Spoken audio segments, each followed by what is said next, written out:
प्यारे बच्चों, स्वागत है आपका आज की इस ऑनलाइन क्लास में। आज हम हॉब्स लॉक रूसो का एक तुलनात्मक अध्ययन करेंगे और उनके विचारों के बारे में जानेंगे कि उनके प्राकृतिक अवस्था के बारे में क्या विचार थे, मनुष्य के स्वभाव के संबंध में क्या विचार थे, इसके अलावा राज्य का निर्माण किस प्रकार से हुआ, सामाजिक समझौते की प्रकृति किस प्रकार थी और उनका शासक किस प्रकार का था। इन तीनों के जो विचार हैं उसके बारे में आज हम इस वीडियो में जानेंगे। मैं Arun Kumar, assistant professor political science, PG college Joshimath, आपका आज की इस ऑनलाइन क्लास में स्वागत करता हूं। तो आइए जानते हैं सबसे पहले हॉब्स के विचार। हॉब्स ने प्राकृतिक अवस्था के बारे में जो विचार दिए हैं उनके अनुसार प्राकृतिक अवस्था मानव जीवन के लिए कष्टप्रद थी, अर्थात बहुत दुखदायी थी और इसमें बहुत सारी समस्याएं थी। इसका कारण भी आपको पूर्व में बताया जा चुका है कि हॉब्स के अनुसार जो प्राकृतिक अवस्था है उसमें व्यक्ति एकाकी था, दीनहीन था, झगड़ालू किस्म का था और ऐसी स्थिति में उसके लिए जीवन यापन करना संभव नहीं था और जिसके कारण उसकी प्राकृतिक अवस्था है वो कष्टदायक थी। जो जॉन लॉक है वो प्राकृतिक अवस्था को मनुष्य के लिए सुख और समृद्धि की अवस्था के बारे में वर्णन करता है। लॉक कहता है कि प्राकृतिक अवस्था को मनुष्य के लिए सुख और समृद्धि लाने वाला एक माध्यम माना गया और इसके माध्यम से मनुष्य ने अपने विकास के महत्वपूर्ण अवसरों को प्राप्त किया, क्योंकि इस अवस्था में मनुष्य के पास सभी मानवीय गुण विद्यमान थे और मनुष्य ने इसी कारण से एक दो समझौते करने स्वीकार किए। जो रूसो था वो प्राकृतिक अवस्था के बारे में कहता है कि जो प्राकृतिक अवस्था थी वो परम शांति की अवस्था थी और इस अवस्था में किसी प्रकार का भय, द्वेष, भावना या लड़ाई झगड़ा, कष्ट कुछ था ही नहीं, बल्कि परम शांति थी, क्योंकि सभी लोग जो थे वो अज्ञानी थे और वो परस्पर एक दूसरे की सदैव सहायता करने के लिए तत्पर रहते थे। प्यारे बच्चों, दूसरा पॉइंट जान लेते हैं मनुष्य के स्वभाव के बारे में। हॉब्स का जन्म क्योंकि 1588 में हुआ था और उस समय इंग्लैंड में आर्मेडा का युद्ध चल रहा था। उसने तत्कालीन परिस्थितियाँ जैसी देखी, युद्ध की स्थिति देखी, चारों ओर गृह युद्ध फैला हुआ था, तो उसने उसी आधार पर मनुष्य के स्वभाव का वर्णन किया। हॉब्स ने कहा कि प्राकृतिक अवस्था में जो मनुष्य था उसका जो व्यवहार था वो झगड़ालू था, एकाकी था, दीनहीन था, संघर्षशील था, ईर्ष्या युक्त था, आर्थिक विपदाओं से ग्रसित था तथा वहाँ मत्स्य न्याय प्रचलित था, अर्थात जो बड़ी मछली है जिस प्रकार से छोटी मछली को खाती है ठीक इसी तरह से शक्तिशाली की ही विजय होती है। इस प्रकार से हॉब्स ने मनुष्य के व्यवहार को वर्णित किया है।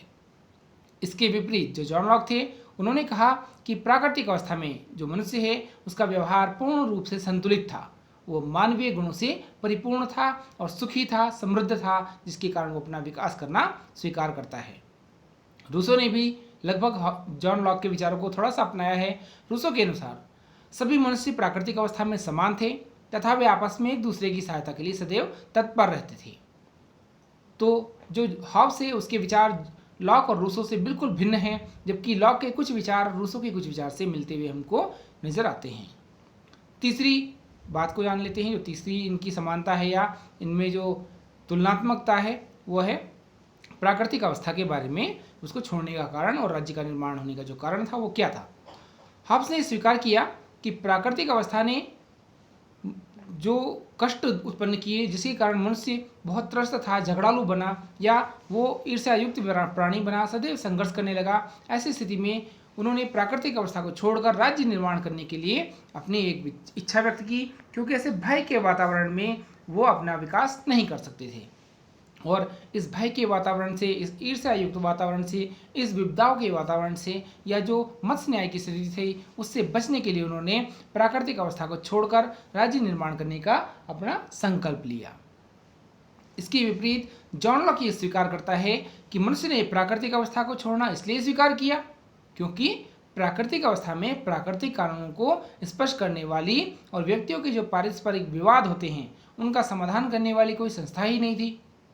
अर्थात इन समस्याओं का समाधान करने के लिए, एक नए राज्य का निर्माण करने के लिए जो मनुष्य था उसने प्राकृतिक अवस्था को छोड़ना स्वीकार किया, जबकि प्राकृतिक अवस्था बहुत सुखपूर्ण थी, शांतिपूर्ण थी, संतुलित थी, मानवीय गुणों से परिपूर्ण थी, लेकिन फिर भी क्योंकि विवादों का समाधान करने की कोई संस्था नहीं थी इसलिए उन्होंने प्राकृतिक अवस्था को छोड़ना स्वीकार किया।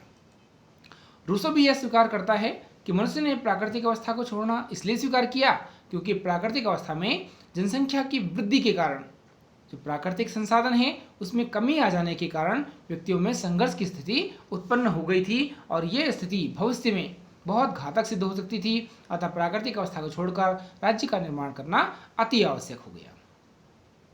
जो चौथा अंतर या विशेषता है या इनका तुलना है वो है हॉब्स ने इस समझौते को एक पक्षीय माना। अर्थात हॉब्स का विचार है कि जो ये समझौता था ये केवल एक पक्षीय था और इसमें हम प्रत्येक व्यक्ति अपना सब कुछ सर्वस्व एक राजा को सौंप देते हैं और राजा ही सर्वशक्तिमान होगा, अर्थात राजा की आज्ञा का पालन करना होगा और जो राजा होगा उसको यहाँ तक कि मृत्यु दंड तक देने का भी अधिकार होगा। कोई भी नागरिक राजा की आज्ञा का उल्लंघन नहीं कर सकता। इसके विपरीत जो जॉन लॉक है उसने एक समझौते की बात नहीं की, उन्होंने दो समझौते की बात की, एक राजा और प्रतिनिधि के बीच और एक आपस में। लॉक के द्वारा यहाँ पर दो समझौते प्रतिपादित किए गए। रूसो ने भी एक समझौते का सिद्धांत प्रतिपादित किया, लेकिन वो सामान्य इच्छा के सिद्धांत के अंतर्गत इसको प्रतिपादित करता है और वो जनता का शासन में विश्वास रखता है और जनतंत्र की कल्पना करता है। जो पांचवी तुलना है इन तीनों विद्वानों में, हॉब्स ने समझौता सिद्धांत के आधार पर निरंकुश राजतंत्र की कल्पना की और उसका समर्थन किया तथा एक शक्तिशाली राजतंत्र की स्थापना का विचार उसने प्रस्तुत किया। इसके विपरीत जो जॉन लॉक थे, इन्होंने सामाजिक समझौता सिद्धांत के आधार पर सीमित राजतंत्र का समर्थन किया, अर्थात जो राजा होगा उस पर कानूनों का बंधन होना अनिवार्य होगा और आवश्यकता पड़ने पर राजा को उसके पद से हटाया जा सकता है। जो रूसो थे उन्होंने सामाजिक समझौता सिद्धांत के आधार पर जनतंत्र अर्थात लोकतंत्र का समर्थन किया और लोकतंत्र भी जन इच्छा पर आधारित होना चाहिए, अर्थात सामान्य इच्छा पर आधारित जनतंत्र की उसने कल्पना की। इनकी जो तुलना है उसमें इनकी एक पुस्तकों का नाम भी जान लेते हैं। जो थॉमस हॉब्स है उन्होंने एक पुस्तक लिखी, उसका नाम था लेवियाथन। जॉन लॉक की पुस्तक का नाम है टू ट्रीटीज ऑन गवर्नमेंट और जो रूसो हैं वो तो आप सभी जानते हैं, सोशल कॉन्ट्रैक्ट के लेखक थे रूसो। प्यारे बच्चों, आशा है आपको हॉब्स लॉक रूसो का एक तुलनात्मक अध्ययन मिल गया होगा और आपको समझ में आ गया होगा कि तीनों में क्या अंतर है, क्या विशेषताएं हैं, इनके विचार किस प्रकार के थे। तो आज के लिए इतना ही, धन्यवाद।